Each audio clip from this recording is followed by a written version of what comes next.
Marjorie Taylor Greene, I'm shocked by. On immigration, I didn't see that coming. That is an unbelievable development.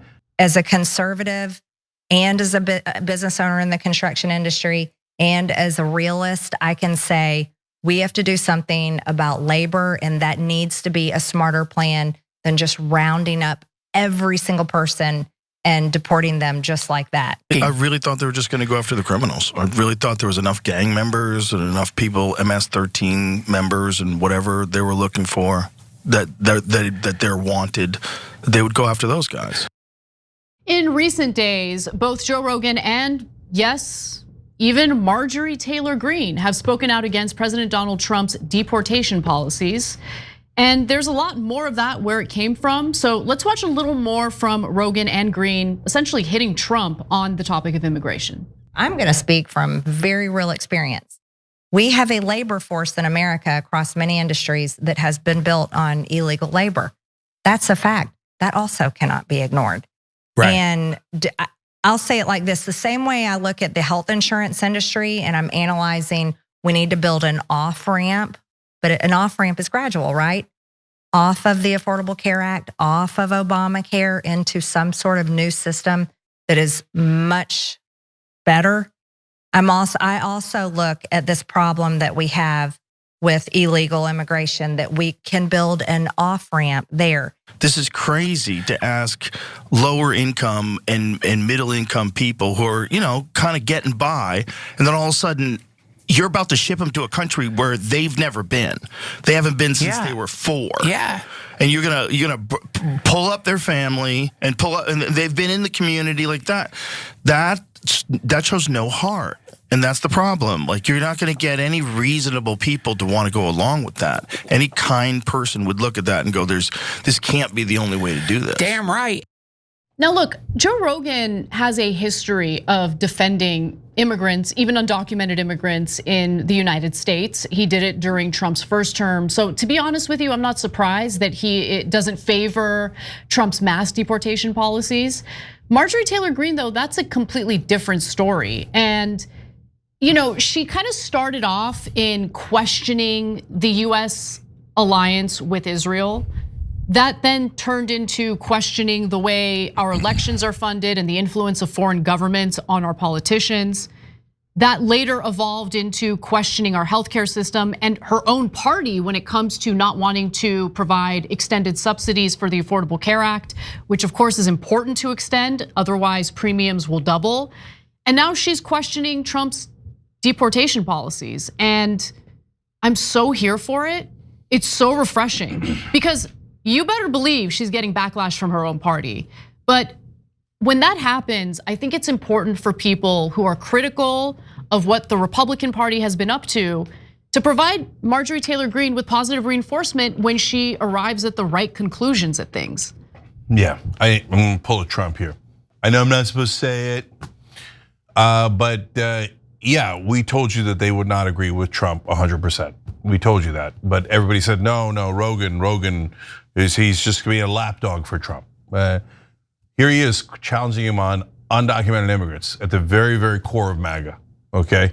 And say, no, this isn't what we bargained for. Now, everybody is challenging them on Israel, as we told you a year ago. Why did we think that? Because we listened to them. We try really hard to do news. So, like, sometimes they say things we hate, and then I get mad about it, and I come and tell you. And then sometimes they say things that we agree with that we're surprised by. We also come and tell you that, right? Mm-hmm. When we tell them the things that we don't like, some people on the left go, yeah. When we tell you, no, good news, guys, they actually might agree with us on Israel or even on undocumented immigrants. Boo, don't say that. Well, guys, there's no, okay, now put us aside, right?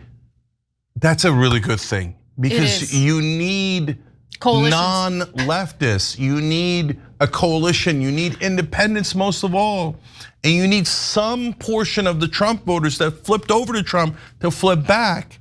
And so when the Rogans of the world and the Tim Dillons of the world go, even on immigration, no, he's going too far. That's a giant win. Please take the win. Now, hold on 1 second, Anna. So those are the podcasters that were easier to predict. That's why some of us realized that ahead of time. It didn't take rocket scientists, you just had to listen to them. Marjorie Taylor Greene, I'm shocked by. I'm not shocked that she has swung on Israel because that's already kind of an America First issue. Nobody saw it coming, but still, if you know Marjorie Taylor Greene, that's not overly shocking, right? But on immigration, I didn't see that coming. That is an unbelievable development and an amazing development because now, this is the heart of what we've been trying to tell you guys. They're now, some of them have become untethered to the money. The independent podcasters don't work for a giant media corporation. They don't need their corporate boss to tell them what to think. They're thinking on their own, good and bad. But that's much better than just bad, an assembly line of bad propaganda, right? And very few politicians, already you had Justice Democrats, Ro Khanna and the rest on the left, but now all of a sudden, you have Tom Massey and Marjorie Taylor Greene turning down some to all PAC money, right? They don't take $1 of AIPAC money. All of a sudden they're like, yeah, wait a minute, we should be America first.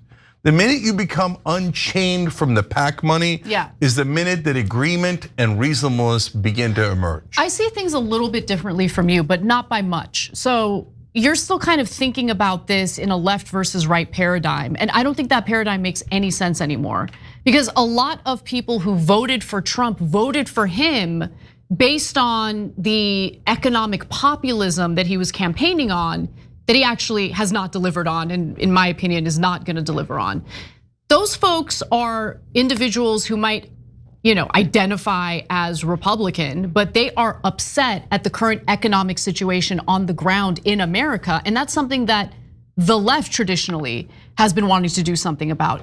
Better working conditions, better pay, do something about the insanely high interest rates on credit cards, do something about the fact that airline companies screw you over and intentionally overbook flights, and then if you're a little bit late to getting to the gate and someone else took your seat, it's over and they're not gonna give you a refund.